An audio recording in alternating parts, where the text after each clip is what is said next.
आज हम पढ़ेंगे कि किसी भी प्रोजेक्टाइल को इंक्लाइन प्लेन पर कैसे हम प्रोजेक्ट करेंगे।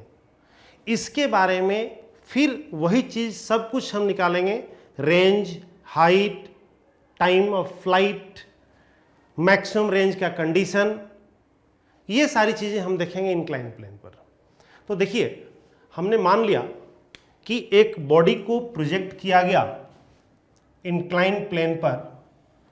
ये इंक्लाइन प्लेन है जिसकी इंक्लिनेशन दी हुई है हॉरिजॉन्टल के साथ beta. Beta is the inclination of the incline plane with respect to horizontal, and a body is projected, a projectile is projected at the moment t equal to 0 from this point at an angle alpha with the horizontal. That means projectile का path ऐसे होगा और ये angle हो गया हमारा alpha with the horizontal, and the projectile is projected with the velocity u from point O. Now हमने क्या किया, इसको हमने x एक्सिस एज्यूम कर लिया और एक इसके परपेंडिकुलर एक्सिस हमने ड्रॉ कर लिया। This is y axis.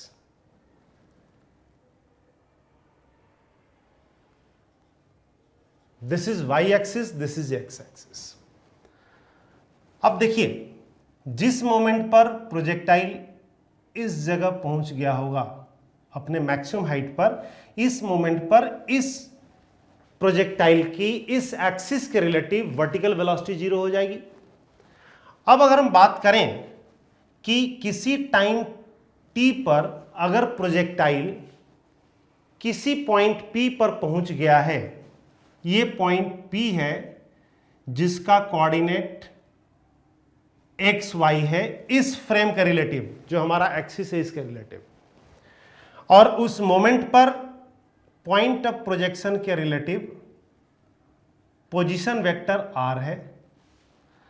अब देखिए, यहां पर हम रिलेट करना चाह रहे हैं डिस्प्लेसमेंट को, अगेन उसी तरीके से जिस तरीके से हमने ऑब्लिक प्रोजेक्टाइल में देखा था, जिस तरीके से हमने हॉरिजॉन्टल प्रोजेक्टाइल में देखा था, उसी तरीके से हम यहां भी उसको रिलेट करना चाह रहे हैं डिस्प्लेसमेंट वेक्टर के फॉर्म में।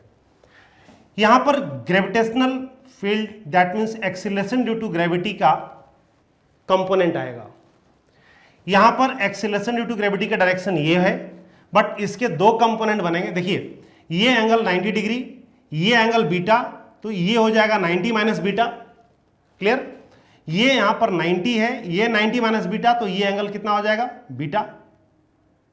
तो G का परपेंडिकुलर कंपोनेंट जो होगा इस प्लेन के एक्स एक्सिस के परपेंडिकुलर कंपोनेंट, ये होगा G cos बीटा, और पैरेलल कंपोनेंट जो होगा इस डायरेक्शन में, ये होगा G sin बीटा। ये किसी आर्बिट्ररी पॉइंट P पर है जो t इक्वल टू t के बाद हम देखना चाह रहे हैं। अब इन सब को साथ में लेकर के हम डिस्प्लेसमेंट का इक्वेशन अगर लिखें तो लिखेंगे अकॉर्डिंग टू काइनेमेटिक्स। काइनेमेटिक्स का रिलेशन ये कहता है कि displacement vector, that means r vector, is equal to u vector into t plus half a vector into T square, because this is the incline plane projectile motion. इसीलिए यहां पर u के भी कंपोनेंट होंगे, एक्सीलरेशन के भी component होंगे। This is incline plane projectile motion, incline plane projectile motion. अभी मैं उसी बात को रिपीट कर रहा हूं कि यहां पर u के भी दो कंपोनेंट होंगे और एक्सीलरेशन के भी दो कंपोनेंट होंगे। तो पोजीशन वेक्टर को हम लिख सकते हैं x along i cap plus y along j cap, जैसा कि पहले हम लिखते आ रहे हैं वेक्टर कंपोनेंट में according to triangle of vector addition. ये हमारा एक्स एक्सिस, ये वाई एक्सिस, इधर यूनिट वेक्टर आई कैप, इधर unit vector j cap. U के कंपोनेंट स्प्लिट करने हैं हमको एक्स एंड वाई एक्सिस के अलावा। अब यहां पर थोड़ा सा अलर्ट होने की जरूरत है। ये एंगल पूरा अल्फा है इसके साथ में, हॉरिजॉन्टल के साथ में। इस इंक्लाइन प्लेन के साथ में ये एंगल कितना होगा? This is alpha minus beta. तो इस जगह पर u का जो x कंपोनेंट होगा, this is u cos alpha minus beta along I cap plus u sin alpha minus beta along J cap into T plus half acceleration के दो component है, g sine beta along minus I cap, क्योंकि I cap उस direction में है, g sine beta इस direction में है, इसलिए हम लिखेंगे यहां पर g sine beta along minus I cap plus g cos beta y axis के एंटी पैरेलल है, that means minus J cap में, ये हो जाएगा g cos beta along minus J cap into T square. अब यहां पर i एंड j कंपोनेंट को एक साथ कलेक्ट कर लीजिए, तो ये हो जाएगा u cos alpha minus beta into t minus half g sine beta into T square along I cap plus u sine alpha minus beta into t minus half g cos beta into T square along J cap. This is x i cap plus y j cap. अब यहां पर फिर वही चीज जैसे हम करते आ रहे हैं, i coefficient and j coefficient को इक्वेट कर लेंगे तो हमारा एक्स एंड वाई का इंस्टेंटेनियस कोऑर्डिनेट मिल जाएगा। तो लिखेंगे therefore x is equal to क्या हो गया, u cos alpha minus beta into t minus half g sine beta into T square. This is equation number 1 and y coordinate is equal to u sine alpha minus beta into t minus half g cos beta into T square. This is equation number 2। हमारे लिए ये दो equation important equation है, जैसा मैंने पहले ही बताया आपको, बिकॉज इन्हीं दो इक्वेशन के सहारे हम सारे अननोन वेरिएबल्स को कैलकुलेट कर सकते हैं। अब आप देखिए, when projectile land on x axis क्या क्या होने जा रहा है, कंडीशन लिखेंगे when projectile land on x axis. जिस मोमेंट पर प्रोजेक्टाइल एक्स एक्सिस पर लैंड कर जाएगा, इस मोमेंट पर अब आप देखें इसका कोऑर्डिनेट एक्स कोऑर्डिनेट हो जाएगा r एंड y कोऑर्डिनेट हो जाएगा 0 इस मोमेंट पर, क्योंकि एक्स एक्सिस पर y कोऑर्डिनेट 0 होता है, x कोऑर्डिनेट की मैक्सिमम वैल्यू होगी। तो इस इक्वेशन में y कोऑर्डिनेट को अगर हम 0 कर देते हैं इस जगह पर, तो क्या होगा, y जब 0 हो जाएगा, जब लैंड हो गया, तो उस टाइम जो होगा टोटल टाइम ऑफ मोशन के इक्वल हो जाएगा, that is total time of flight, and उस मोमेंट पर x कोऑर्डिनेट रेंज के इक्वल हो जाएगा, r के इक्वल।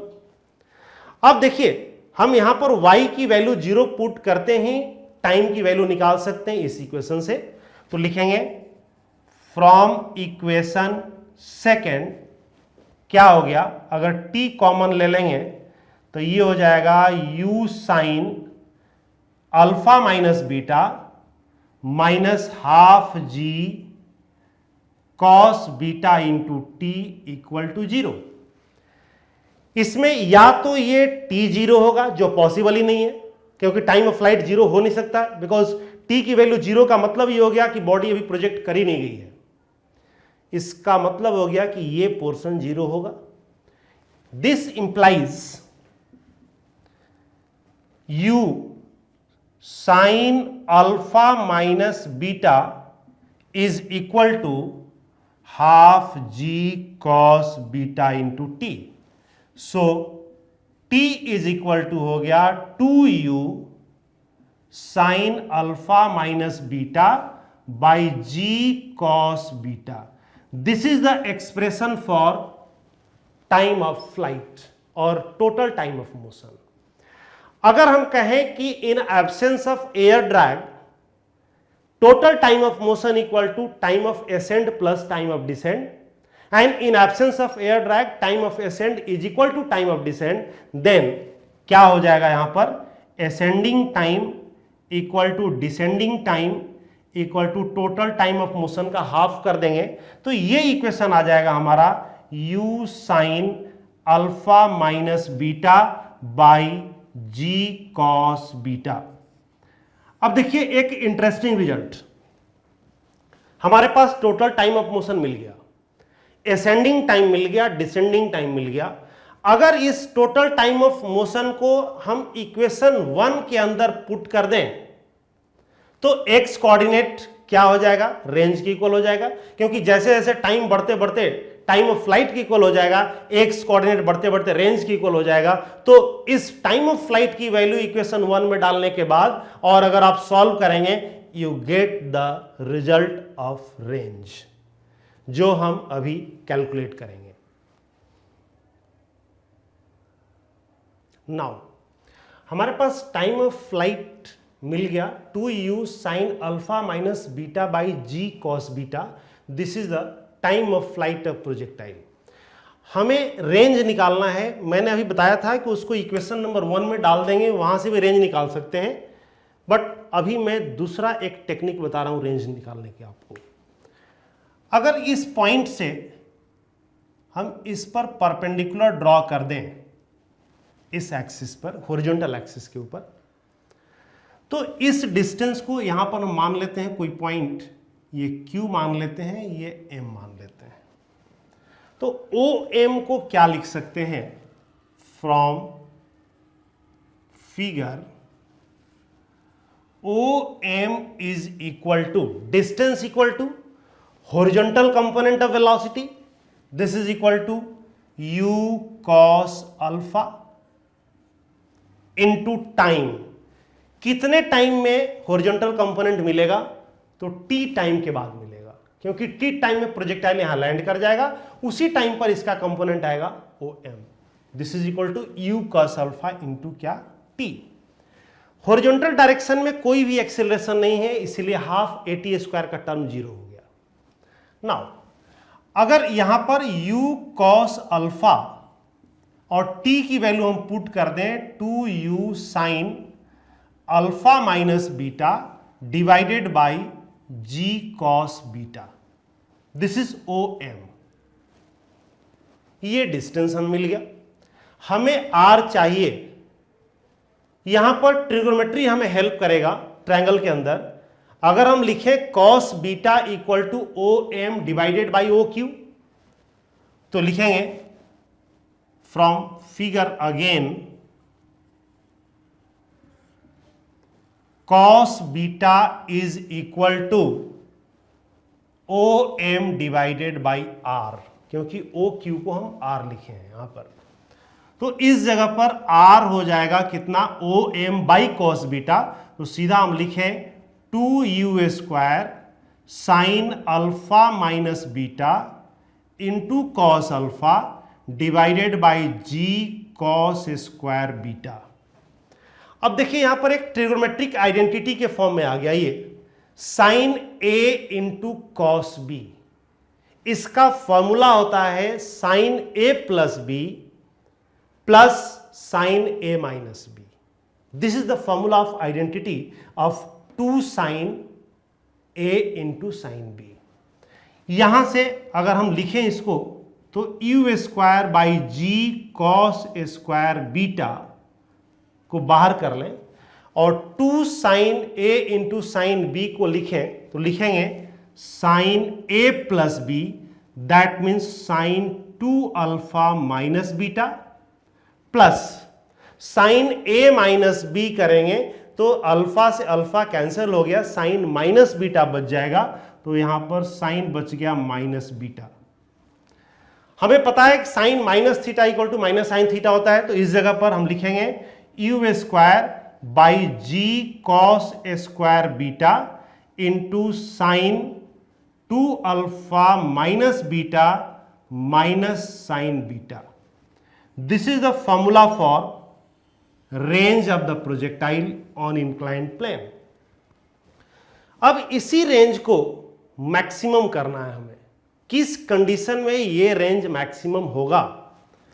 तो मैक्सिमम रेंज के लिए अब आप देखें क्या क्या कांस्टेंट है। यू आपका कांस्टेंट फिक्स कर दिया गया, जी तो कांस्टेंट है ही, acceleration due to gravity. Inclined plane की इंक्लिनेशन भी कांस्टेंट है, तो रेंज डिपेंड करेगा अल्फा के ऊपर। यानी कि sine alpha 2 alpha minus beta का जो टर्म होना चाहिए मैक्सिमम होना चाहिए। जब ये मैक्सिमम होगा तभी रेंज मैक्सिमम होगा। तो फॉर मैक्सिमम रेंज अगर हम कंडीशन डाल दें, फॉर मैक्सिमम रेंज क्या होगा, तो sine 2 alpha minus beta, sine 2 alpha minus beta equal to +1। इसका मतलब ये हो गया this implies 2 alpha minus beta equal to π/2। अब इस जगह से अगर लिखें 2 alpha is equal to π/2 plus beta, then alpha कितना हो जाएगा, तो ये हो गया π/4 प्लस β/2। अगर इतने एंगल पर प्रोजेक्टाइल को इंक्लाइन प्लेन पर प्रोजेक्ट किया जाए तो उस टाइम रेंज की वैल्यू क्या होगी, मैक्सिमम हो जाएगी। और तब मैक्सिमम रेंज कितना होगा ये अभी हम कैलकुलेट कर सकते हैं इस फॉर्मूले से। तो मैक्सिमम रेंज अगर कैलकुलेट करना चाहें तो आर की मैक्स वैल्यू कितनी होगी, मैक्सिमम रेंज। तो आर की मैक्स वैल्यू के लिए साइन 2 अल्फा माइनस बीटा के जब क्या पुट कर देंगे, हम +1 पुट कर देंगे, तो हमारे पास रिजल्ट आर मैक्स हो जाएगा u square divided by g cos square beta को लिख सकते हैं 1 minus sine square beta into, अब यहां पर देखिए साइन 2 अल्फा माइनस बीटा को +1, तो 1 माइनस बीटा आ जाएगा ये, this is equal to 1 minus sine beta.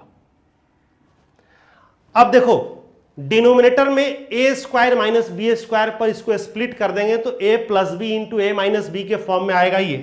तो ये हो गया हमारा u square 1 minus sine beta upon g 1 minus sine beta into 1 plus sine beta. ये और ये कैंसिल हो गया, बचा क्या हमारे पास, तो आर मैक्स कितना आ गया, तो आर मैक्स आ गया अपने पास में u square by g 1 plus sine beta. This is the result for maximum range of projectile on inclined plane. This is the result for instantaneous range of projectile on inclined plane and this is the condition for maximum range.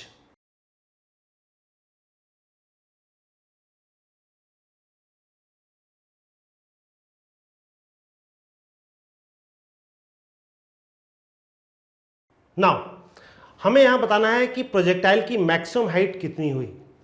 Maximum height के लिए हमारे पास kinematics equation है vy square equal to uy square plus twice a into h height. अब यहां पर देखिए जब प्रोजेक्टाइल अपने ट्रेजेक्ट्री के टॉप की तरफ जाता है उस टाइम रिटार्डेशन हो रहा है, तो ये एक्सेलरेशन क्या हो जाएगा, यहां पर नेगेटिव हो जाएगी। इस मोमेंट पर फाइनल वेलोसिटी अब लिखेंगे at the top of trajectory, trajectory के टॉप पर फाइनल वेलोसिटी 0 हो गई। इनिशियल वेलोसिटी का y कंपोनेंट हो गया u sine alpha minus beta का whole square minus twice acceleration है g cos beta into H. Vertical motion के लिए एक्सीलरेशन देख रहे हैं तो g कॉस बीटा ही हेल्प करेगा क्योंकि g साइन बीटा का वर्टिकल कंपोनेंट 0 हो जाएगा। इस मोमेंट पर अगर हम कैलकुलेट करें तो h आ गया u square sine square alpha minus beta divided by 2g cos beta. ये हमारा हो गया maximum height of the projectile on inclined plane. तो हमने अभी इंक्लाइंड प्लेन में जो भी वेरिएबल्स थे, चाहे रेंज हो गया, टाइम ऑफ फ्लाइट हो गया, असेंडिंग टाइम हो गया, डिसेंडिंग टाइम हो गया, हाइट हो गया, ये सारी चीजें हमने देखी।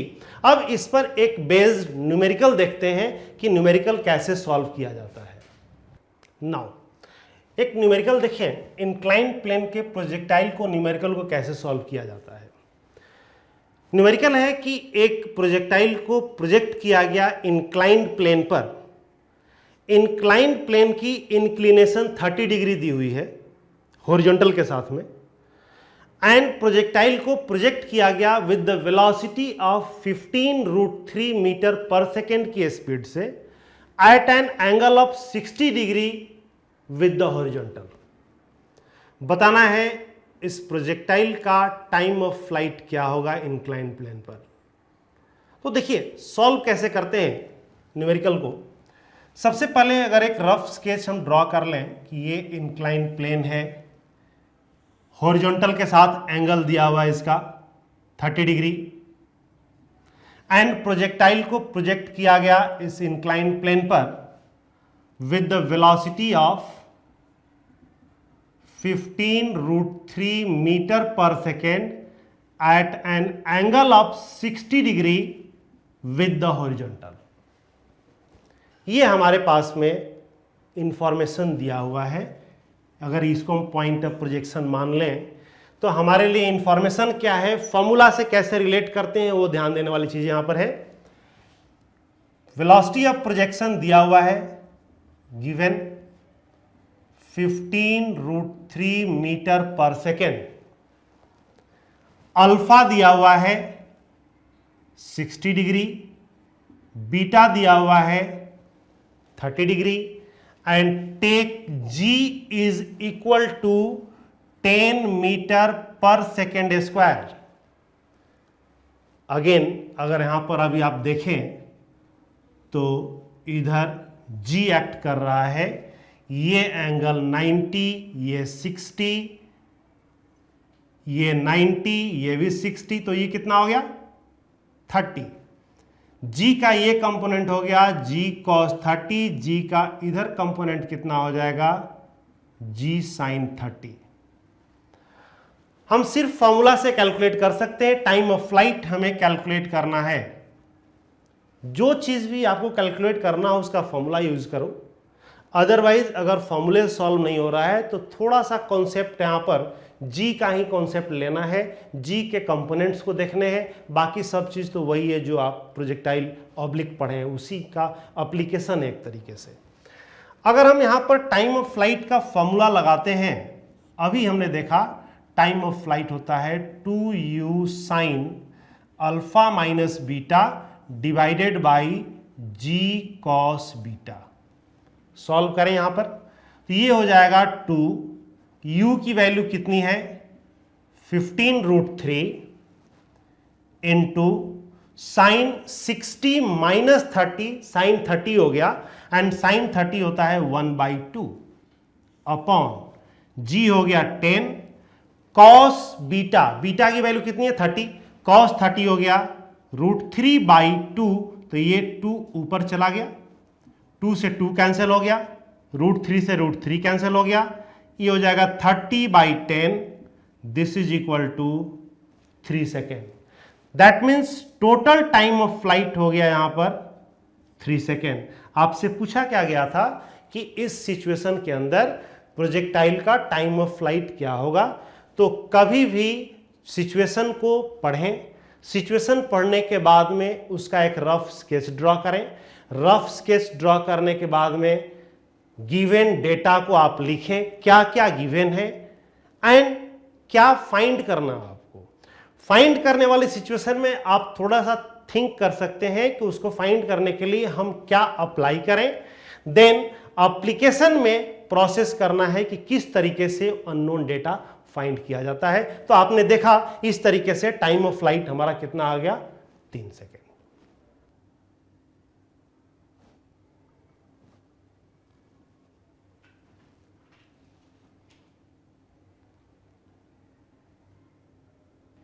देखिए ये इंक्लाइन प्लेन है, इंक्लाइन प्लेन की इंक्लाइनेशन हॉरिजॉन्टल के साथ बीटा दी हुई है and at the moment t equal to 0 एक प्रोजेक्टाइल को यहां से प्रोजेक्ट किया गया at angle alpha with the horizontal with velocity of projection u। अब हमने क्या किया, इसको x एक्सिस से अज्यूम कर लिया और यहां पर इसके परपेंडिकुलर एक एक्सिस ड्रॉ कर दिया, दिस इज y एक्सिस। अब जब प्रोजेक्टाइल यहां पर लैंड करेगा उस मोमेंट पर इसका x कोऑर्डिनेट रेंज हो गया एंड y कोऑर्डिनेट 0 हो जाएगा। अब देखें, मान लें इसमें कि किसी इंस्टेंट पर यह प्रोजेक्टाइल यहां पहुंचता है, इस इंस्टेंट पर इस पॉइंट ऑफ प्रोजेक्शन से इसका पोजीशन वेक्टर का जो डिस्प्लेसमेंट वेक्टर कह सकते हैं, पोजीशन वेक्टर कह सकते हैं, रेडियस वेक्टर कह सकते हैं, ये r है एंड इस मोमेंट पर इस पॉइंट P का कोऑर्डिनेट हमने x y लिया with respect to this frame of reference, this x axis, this y axis. यहां पर देखिए g का कंपोनेंट स्प्लिट करना पड़ेगा, g इस साइड एक्ट कर रहा है डाउनवर्ड डायरेक्शन में, ये एंगल 90 है, ये बीटा है, तो ये एंगल हो जाएगा 90 माइनस बीटा। यहां पर इसके परपेंडिकुलर अगर हम ड्रॉ करें तो ये 90 डिग्री हो गया, ये अगेन 90 माइनस बीटा, तो ये एंगल हो जाएगा बीटा। g का कंपोनेंट इस डायरेक्शन में आ जाएगा g cos beta and g का कंपोनेंट इस डायरेक्शन में आ जाएगा g sin बीटा। अब इंस्टेंटेनियस आर वेक्टर को अगर हम लिख लेते हैं तो उससे सारा इंफॉर्मेशन मिल गया हमें। जिस टाइम प्रोजेक्टाइल अपने टॉप ऑफ ट्रैजेक्टरी पर पहुंचेगा उस टाइम इसकी वर्टिकल कंपोनेंट ऑफ वेलोसिटी 0 हो जाएगी। सिर्फ उस मोमेंट पर क्या होगा कि हाइट, मैक्सिमम हाइट निकाला जा सकता है, उस मोमेंट पर जो रेंज होगा उस पूरे रेंज का हाफ हो जाएगा।